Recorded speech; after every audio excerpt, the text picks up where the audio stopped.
ઉપલેટાની દિવ્યાંગ સંસ્થામાં સત્સંગ ભવનમાં લાભાર્થે કાનગોપી આયોજન. શહેરમાં કાર્યરત દિવ્યાંગ બાળકોની સંસ્થામાં વધુ વિકાસ અને સત્સંગ જેવી પ્રવૃત્તિને વેગ આપવા માટે કાનગોપી આયોજન કરવામાં આવ્યું હતું. આ અંગે સંસ્થાના પ્રમુખ કિરણબેન પીઢિયાના જણાવ્યા પ્રમાણે શહેરમાં કોલકી રોડ ઉપર આવેલ દિવ્યાજ્યોત દિવ્યાંગ સેવા સંસ્થા સામાજિક તેમજ ધાર્મિક પ્રવૃત્તિને વેગવંતી બનાવવા માટે ખાસ કરીને ગત વર્ષે સંસ્થાએ લીધેલી જમીનમાં મહિલાઓ તેમજ ધાર્મિક ભાઈ બહેનો માટે સત્સંગ ભુવન અને ગાર્ડન બનાવવા લાભાર્થે સંસ્થાના કેમ્પસમાં ટીકરાવાળા સુશ્યામ પીઠિયાએ જણાવ્યું કે ખાસ કરીને દિવ્યાંગ બાળકોને કુદરતી વાતાવરણમાં કુદરતના ખોળે રમત રમવા મળે તે માટે આધુનિક ગાર્ડન અને ધાર્મિક પ્રવૃત્તિ બાળકો વધુ રસ લે તે માટે સત્સંગ ભવનનું નવનિર્માણ માટે આ કાર્યક્રમનું આયોજન કરેલ છે. બ્યુરો રિપોર્ટ વિપુલ ધામેચા, ઉપલેટા.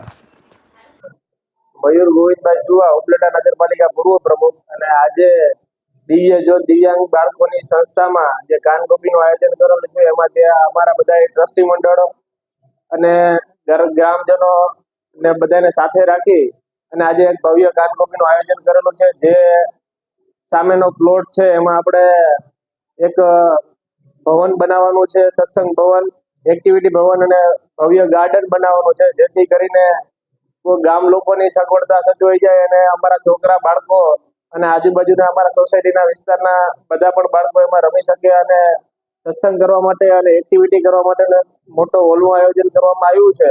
તો એમાં આજે કાનગોપી એના લાભાર્થે કરવામાં આવી છે. તો કાનગોપીમાં જે દાતાઓ દાન આપે છે એ તન મન ધનથી આપે અને એનો સારી રીતે ઉપયોગ થાય અને ભવન એક ઉજળું બને. આજે એમાં અમૃતભાઈ ભારતીયાએ આ ભવનના દાતા થયા છે અને દિવ્યાંગ બાળકોને ભવન એક મોટું બનાવી દીધું છે. એવું જ આવા દાતા મળી જાય અને આમાં આ એક્ટિવિટી ભવન અને સત્સંગ ભવન અને ગાર્ડનમાં અમે પાછું આવું જ આયોજન કરી અને વ્યવસ્થિત કરી અને ગામ લોકો માટે અને અમારા બાળકો માટે ખુલ્લું મૂકીએ એવી જ અપેક્ષા.